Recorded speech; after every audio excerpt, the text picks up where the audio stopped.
আজকে তোমাদেরকে জানাবো স্বচ্ছ ভারত মিশন প্রকল্প সম্পর্কে। এই প্রকল্পে তোমাদেরকে সরকার থেকে 12,000 টাকা ভর্তুকি দেওয়া হবে। কিসের জন্য? শৌচালয় নির্মাণ করার জন্য, যেটা গ্রামের প্রতিটি পরিবারের একজনকে শৌচালয় নির্মাণ করার জন্য সরকার থেকে 12,000 টাকা ভর্তুকি দেবে। আমি দেখিয়ে দেব কিভাবে এই প্রকল্পে আবেদন করতে হয়। তার জন্য তোমাদেরকে ভিডিওটা পুরোটা দেখতে হবে। তাহলে প্রথমে আমরা চলে যাব গুগলে, SBM সার্চ করব। SBMে যাওয়ার পরেই স্বচ্ছ ভারত মিশনে এখানে ক্লিক করব। ক্লিক করার পরেই আমরা চলে যাব রেজিস্টার করার পরে লগ ইন করে নেব। লগ ইন করার পরে এই যে নিউ অ্যাপ্লিকেশান, এখানে ক্লিক করব।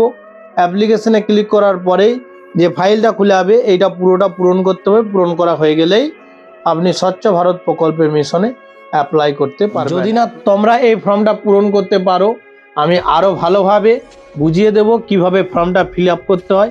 পাই টু পাই একবারে হাতে কলমে দেখিয়ে দেবো আপনাদেরকে। তবে এই ভিডিওটা শেয়ার করতে হবে আর লিখতে হবে পার্ট 2 ভিডিও চাই এইটার ওপরে।